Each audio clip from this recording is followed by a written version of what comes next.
মাথার উপরে ধান চাষ করে সবাইকে তাক লাগিয়ে দিয়েছেন এই ব্যক্তি। অবিশ্বাস্য হলেও এটাই সত্য। বহু বছর ধরে তার মাথায় রোপণ করেছে ধান গাছ, তার চুলের সাথে গজিয়ে রয়েছে ধানের চারা, নিয়মিত সেখানে দিচ্ছে মাটি এবং দিচ্ছে যত্ন। কিভাবে এই অসাধ্য কাজটি সাধন করলো আপনিও দেখলে অবাক হয়ে যাবে।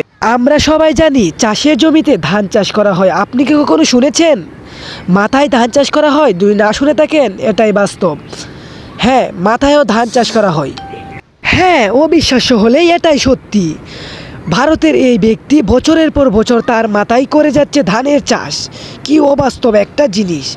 হ্যাঁ, শুধু ধান গাছ লাগিয়েছে তাই নয়, সে ধান গাছ থেকে চাল উৎপন্ন করে সে প্রতিদিন সেই চাল রান্না করে ভাত খাইতেছে। তার বাইরে থেকে কোনো চাল কিনা লাগে না, সেই ধানের ক্ষেত থেকে চাল তৈরি করে সে খাচ্ছে। আর সে প্রতিদিন ধান উৎপন্ন করার জন্য মাথায় প্রতিদিন দিচ্ছে জল এবং সার। আর হ্যাঁ, তিনি যে মাথায় ধান চাষ করেছেন তার ত্বকের কোনো ক্ষতি হচ্ছে না, এই কথাটি তাকে বললে সে উত্তরে বলল কি জানেন? এই কথাটির উত্তরে সে ক্ষুব্ধ হয়ে বলল, যদি জমিতে ধান চাষ করা হয় তাহলে আমার মাথায় কেন করা যাবে না?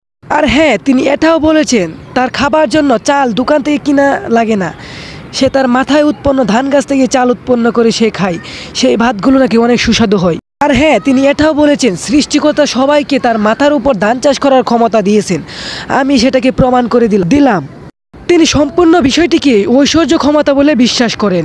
আবার অনেকেই তিনি মাথার উপর ধান চাষ করা দেখে তাকে পাগল বলে থাকে, তিনি সেটাতে কোনো কান দেয় না। চলতি বছর প্রথম সামাজিক যোগাযোগ মাধ্যম ইনস্টাগ্রামে প্রথম ভিডিওটি আপলোড করা হয়, সাথে সাথে ভিডিওটি খুব ভাইরাল হয়। তারপর ভিডিওটি 8 লাখেরও বেশি লাইক হয় এবং 30 মিলিয়নের উপরে ভিউ হয়। তারপর এই ভিডিওটি পুরো নেট জগতে ভাইরাল হয়ে যায়।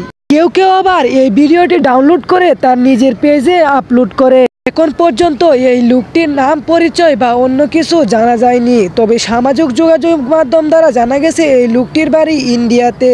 আর হ্যাঁ বন্ধুরা, এই বিষয়ে আপনাদের মতামতটা কি আমাদের কমেন্ট বক্সে কিন্তু বলে যাবেন। আর যদি ভিডিওটি আপনাদের ভালো লাগে থাকে তাহলে অবশ্যই একটা লাইক করে চ্যানেলটি সাবস্ক্রাইব করে দিবেন। সবাইকে ধন্যবাদ।